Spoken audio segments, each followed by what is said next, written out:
Hello বন্ধুরা, কেমন আছেন? আশা করি ভালো আছেন, সুস্থ আছেন। পূজা কিচেনে আপনাদের স্বাগত। তো বন্ধুরা, আজকে শেয়ার করছি নতুন এক রেসিপি, পুর ভরা কাঁকরোলের চপ। এখানে কাঁকরোল অর্ধেক করে নিয়েছি, নিয়ে সেদ্ধ করতে দিয়েছি। কড়াইতে সামান্য তেল দিয়ে পেঁয়াজ কুচি, রসুন কুচি, আদা কুচি, কাঁচা লঙ্কা কুচি।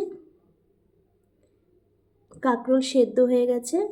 কাঁকরোলের ভিতরে যে বীজ থাকে সেই বীজটা বের করে নিয়ে দিয়ে দিব।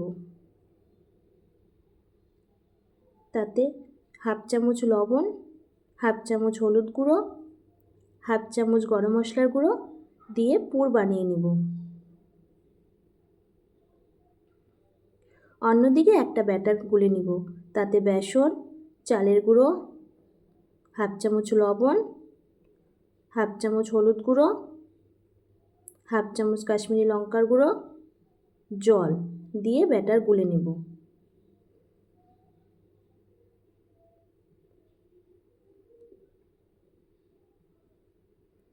পুর ভাজা কমপ্লিট। এখন কাঁকরোলের ভিতরে পুর বসিয়ে দেব। ভালো করে পুর দিয়ে দিব। কড়াইতে সাদা তেল দিয়ে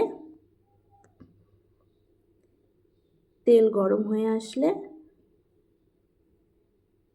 পুর ভরা কাঁকরোল ব্যাটারে চুবিয়ে ভেজে নেব।